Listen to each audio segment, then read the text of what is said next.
లక్షల సంవత్సరాల ప్రకృతి శిల్పకళకు నిదర్శనంగా నిలిచిన ఈ గుహలు భూమి గర్భంలో దాగిన అద్భుత ప్రపంచాన్ని పరిచయం చేస్తాయి. వర్షం, గాలి, వెలుతురు రావడానికి ప్రకృతి చేసిన ఈ రంధ్రం ఆ కాలంలో ఆది మానవులకి నాగరికత దశలో భాగంగా మారింది.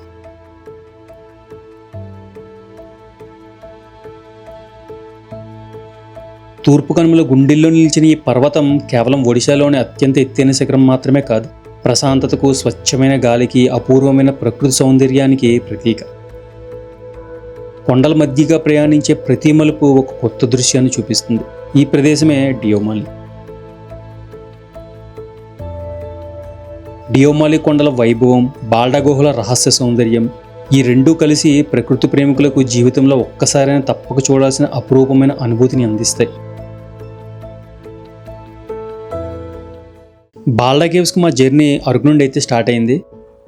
Orissa border back side, Andhra Orissa border దగ్గరలో ఉన్నాం. కరెక్ట్గా అరకు నుంచి ఒక 15-20 కిలోమీటర్స్ అంతే ఒడిశా బార్డర్ది. మనం ఇటు నుంచి ఇప్పుడు బాల్డా కేవ్స్కి వెళ్ళాలి.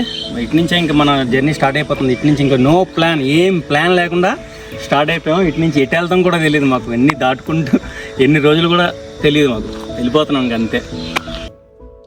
అరకు నుండి బాల్డా కేవ్స్ 42 కిలోమీటర్ల డిస్టెన్స్లో ఉంటుంది. స్టేట్ బోర్డర్ అయినప్పటికీ రూట్ కొద్దిగా బాగానే ఉంది. ఓన్లీ జియో నెట్వర్క్ మాత్రమే ఈ రూట్లో ఎక్కువగా పనిచేస్తుంది. ఎయిర్టెల్ కూడా అంత సిగ్నల్ రావట్లేదు. గూగుల్ మ్యాప్ పెట్టుకొని బాల్డా కేవ్స్కి అయితే రీచ్ అవుతున్నాం ఇప్పుడు. ఫైనల్గా బాల్డా కేవ్స్ ఎంట్రన్స్ గేట్ దగ్గరికి రీచ్ అయ్యాం. బట్ ఇక్కడ లోకల్ పీపుల్కి ఆర్కియాలజీ డిపార్ట్మెంట్ వాళ్ళ మధ్య డిస్కషన్ అవ్వడం వల్ల ప్రస్తుతానికి గేట్ని ఈ విధంగా క్లోజ్ చేశారు. ఎప్పుడు ఓపెన్ చేస్తారో తెలీదు. మేమైతే అక్కడ ఉన్న లోకల్ వాళ్ళ పర్మిషన్ తీసుకొని రిస్క్ చేసి స్కూటీని ఈ విధంగా లోపలికి తీసుకుని వెళ్ళాం.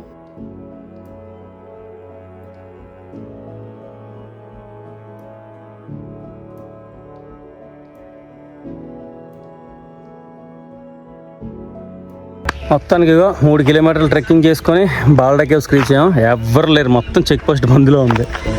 వెనకలు కనిపిస్తున్నాయి చూసారా, కేవ్స్. వెళ్ళాలి పైకి, ఎవరు లేరు. ఈ బ్యాక్ సైడ్ చూస్తుంటే మొత్తం హిల్ టాప్ నుంచి లొకేషన్ చూడండి ఎంత బాగా కనిపిస్తున్నాయి. మొత్తం ఇక్కడ రిజర్వాయర్ అంతా చాలా బాగుంది లొకేషన్స్ అవి. చూద్దాం లోపలికి వెళ్ళి కేవ్స్ ఎలాగ ఉంటాయో. ఈ కేవ్స్ చూడండి, ఐరన్ ఎంత ఎలా ఉన్నాయో. ఓ లోపలికి చాలా ఉంది.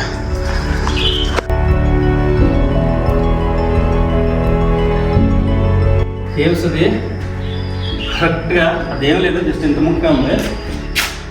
కరెక్ట్గా ఈ హోల్ ఉంది చూసారా, ఈ హోల్ నుంచి కరెక్ట్ ఈ రౌండ్ షేప్లో పడుతుంది ఎండ. ఇదే హైలైట్ ఈ కేవ్స్ దగ్గర.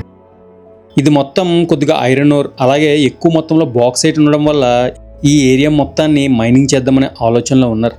ఈ లొకేషన్లో మైనింగ్ చేయడం వల్ల చాలా వరకు నేచర్ పాడయ్యే అవకాశం కూడా ఉంది.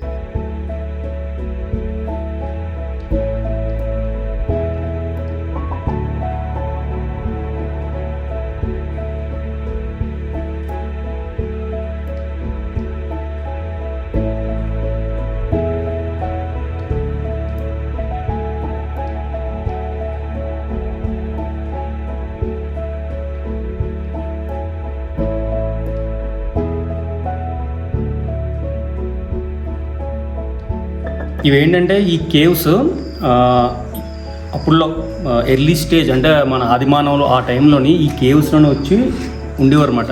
అందు గురించే ఇవి జస్ట్ వాళ్ళ హోమ్ లాగా ఉందన్నమాట అంతే. అప్పుడు మనకి ఇప్పుడంటే మోడర్న్ సివిలైజేషన్ వచ్చింది కదా, అప్పుడులో ఏన్షియంట్ సివిలైజేషన్ టైంలోని ఇలా గుహల్లోనే ఉండేవారు అనమాట. అందు గురించే ఇది బాగా అసలు నోటెడ్ ఏరియా కాదు ఇది.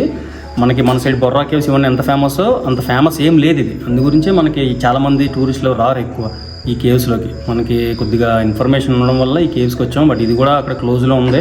బట్ ఎలాగో లోపలికి వచ్చి ఇది చూసాం. బట్ ఇది మాత్రం ఈ ఎండ పడుతుంది చూసారా, అంటే ఆ సివిలైజేషన్, ఏన్షియన్ సివిలైజేషన్ టైంలోనే ఈ లోపలికి ఎండ, వాటర్ రావడం ఈ విధంగా తయారు చేశారు.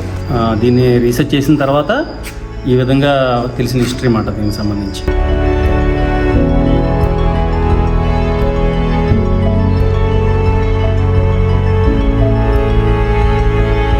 పక్క నుండి ఉన్న దారి గుండా వెళ్తే కేవ్స్ పైకి రీచ్ అవ్వచ్చు. యాక్చువల్గా ఈ లొకేషన్ని నందేశ్వర్ హిల్స్ అని పిలుస్తారు.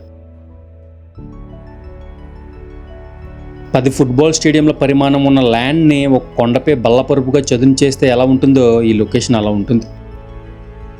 చుట్టూ పచ్చదనంతో నిండిన దట్టమైన అడవుల మధ్య ఇంతకుముందు ఎప్పుడూ చూడనటువంటి లొకేషన్ మంచి థ్రిల్ ఫీల్ ఇచ్చింది.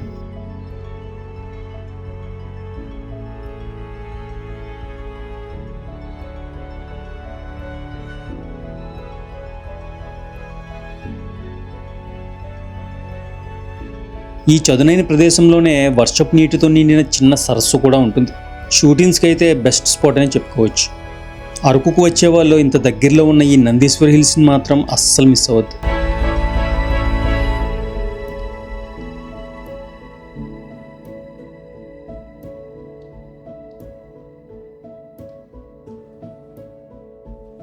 అక్కడ నుండి డియోమాలికి స్టార్ట్ అయ్యాం. డిఎంఆర్లు వెళ్ళే దాంట్లోని ఫుడ్ హోటల్ దగ్గర బాగా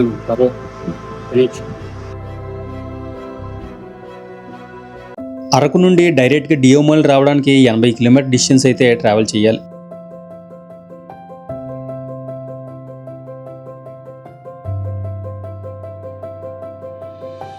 దూరంగా కొండలపై కనిపిస్తున్న చదునైన ప్రదేశాన్నే డియోమాలి హిల్స్ అని పిలుస్తారు. ఆ కొండపైకి చేరుకునే ఘాట్ రోడ్ మొత్తం బాగానే ఉంది. కార్ ఆర్ బైక్ ఏ వెహికల్ అయినా ఈజీగా వెళ్ళిపోవచ్చు. ఇది ఈస్టర్న్ ఘాట్స్లో ఉండే అందమైన హిల్ స్టేషన్స్లో ఒకటైన కోరాపుట్ డిస్ట్రిక్ట్లో ఉంటుంది. ఈ డియోమాలి హిల్ స్టేషన్ అనేది ఒడిశా రాష్ట్రంలోని అత్యంత ఎత్తైన హిల్ స్టేషన్స్లో ఒకటి. సుమారు 5000 అడుగుల ఎత్తులో ఉంటుంది. రీసెంట్గా రాజమౌళి మహేష్ బాబు షూటింగ్ ఒకటి రిలీజ్ అని చూసారా క్లిప్, అది ఈ ఏరియా చూస్తున్నారు చూసారా, ఈ ఏరియాలోనే షూటింగ్ జరిగింది. ఇది యాక్చువల్గా ఒడిశాలోని కోరాపుట్ నుంచి ఒక 70 కిలోమీటర్ దూరంలో ఉంటుంది. హయ్యెస్ట్ పీక్ మాట, ఒరిస్సాలోనే హయ్యెస్ట్ పీక్, అంటే దగ్గర మీకు 5500 అడుగులు హైట్లో ఉంటుంది. ఇది ఒరిస్సాలో ఉన్న కొండలన్నింటిలో హయ్యెస్ట్ పీక్ ఇదే. చాలా హైట్లో ఉంటుంది, చాలా చలిగా కూడా ఉంది. ఇప్పుడు మనం సమ్మర్లో వచ్చాం, మంచిగా ఉంది. లొకేషన్స్ అవి చాలా బాగున్నాయి చూడండి. దగ్గర దీనికి ఒక 20 కిలోమీటర్ల ఘాట్ సెక్షన్ ఉంటుంది. కింద నుంచి పైకి ఎక్కాలి. మామూలుగా ఎక్కిన తర్వాత పైకి వచ్చిన తర్వాత ఒక 5 కిలోమీటర్ రేడియస్లో మొత్తం ఓపెన్ స్పేస్లోని ఇంకా ఈ రూట్స్ అవి కనిపిస్తున్నాయి. చాలా బాగుంది. మంచిగా ఫోటో షూట్స్కి ఎప్పుడైనా మంచిగా ఈ రిసార్ట్స్ అవి ఇంకా కన్స్ట్రక్షన్ చేస్తున్నారు. ఇప్పుడు రీసెంట్గా ఎక్స్ప్లోర్ చేసిన ఏరియా అంటే ఇది. అందు గురించే అంత డెవలప్మెంట్స్ ఏం లేవు, బట్ రిసార్ట్స్ అయితే కడుతున్నారు. టెంట్స్ అవి ఉన్నాయి, ఎవరైనా టూరిస్టులు వచ్చి ఉండొచ్చు. ఇంకా కొన్ని రోజుల్లో మంచిగా డెవలప్మెంట్ అవుతుంది. బట్ అయితే ఇప్పుడైతే నేచర్ పర్ఫెక్ట్గా అన్డిస్టర్బ్డ్గా ఉంది. ఇప్పుడైతే ఎవరైనా రావాలనుకుంటే రావచ్చు. మన అరకు వచ్చి అరకు నుంచి కరెక్ట్గా 120 కిలోమీటర్స్ దూరంలో ఉంటుంది. వచ్చి మంచిగా ఎంజాయ్ చేయొచ్చు. కొద్దిగా ఎలివేటెడ్ ఏరియా కాబట్టి ఎప్పుడు చల్లగానే ఉంటుంది. ఈ మధ్య ఎక్కువగా షూటింగ్స్ ఈ లొకేషన్లో జరగడం వల్ల ఈ ప్లేస్ లైమ్ లైట్లోకి వచ్చింది.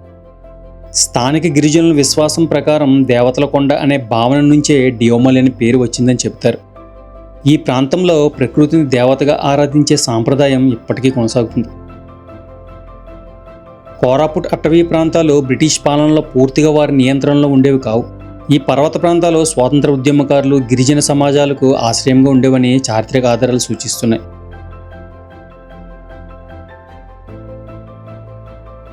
డియోమాలి చుట్టుపక్కల పరజ, కోండ్, బోండా వంటి ప్రాచీన గిరిజన తెగలు నివసిస్తున్నాయి. వారి జీవన విధానం, సాంప్రదాయాలు, భాషలు భారతదేశంలో అత్యంత పురాతన గిరిజన సంస్కృతిలో ఒకటిగా గుర్తించబడ్డాయి. చాలామందికి తెలియని విషయం ఏంటంటే డియోమాలి ఒక శిఖరం కాదు, దీనికి జంట శిఖరాలు ఉన్నాయి. కోరాపుట్ పట్టణం నుంచి స్వచ్ఛమైన వాతావరణంలో ఈ 2 శిఖరాలు స్పష్టంగా కనిపిస్తాయి. వర్షాకాలంలో రహదారులపైన మేఘాలు దిగి వచ్చే దృశ్యం కూడా ఇక్కడ కనిపిస్తుంది. అందుకే దీనిని చాలామంది ఒడిశా స్విట్జర్లాండ్ అని కూడా పిలుస్తారు.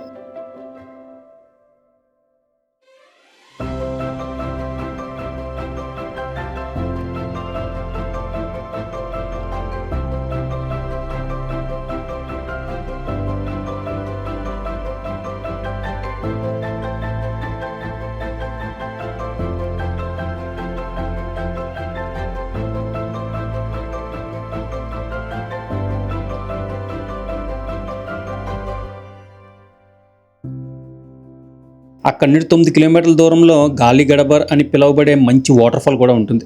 ఇక్కడ ఉండే లొకేషన్స్ మాన్సూన్లో మరింత అద్భుతంగా మారుతాయి.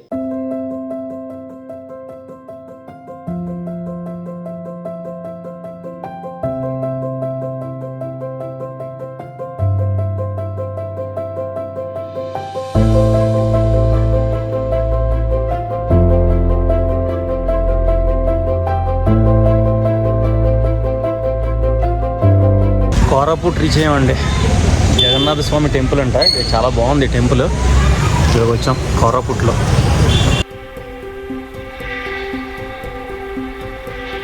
పూరి జగన్నాథ్ ఒరిజినల్ టెంపుల్ ఎలా ఉంటుందో ఇక్కడ కూడా అలాగే రిపీట్గాని వేస్తున్నారు. చాలా పెద్ద టెంపుల్, డైనింగ్ హాల్ అవన్నీ ఉన్నాయి ఇక్కడ.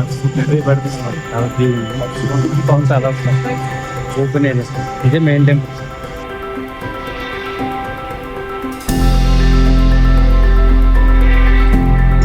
టెంపుల్ భలే ఉందని, చాలా బాగుంది. లైటింగ్లోనే చాలా బాగా కన్స్ట్రక్షన్ చేశారు టెంపుల్ మాత్రం బాగుంది. ఎప్పుడు అలాగా పూజలు జరుగుతూనే ఉన్నాయి.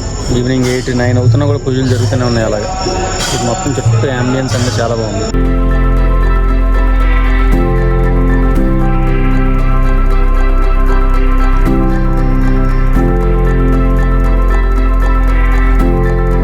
టెంపుల్ లోపలికి వెళ్ళే ఉండే అసలు వీడియోగ్రఫీ ఎలా లేదు, కానీ చాలా ఆరా ఉంది. నిజంగా ఒరిజినల్ టెంపుల్ చూసినంత ఫీలింగ్ వచ్చింది. చాలా బాగా కన్స్ట్రక్షన్ చేశారు టెంపుల్. దగ్గర 30-40 ఇయర్స్ నుంచి దీన్ని నడుపుతున్నారండి ఈ టెంపుల్ని. రథయాత్ర అన్నీ కూడా నడుస్తాయండి. చాలా పెద్దది టెంపుల్. ఎలా ఉందండి వీడియో? నచ్చితే లైక్, సబ్స్క్రైబ్ చేయడం అయితే అస్సలు మర్చిపోద్దు. Thanks for watching.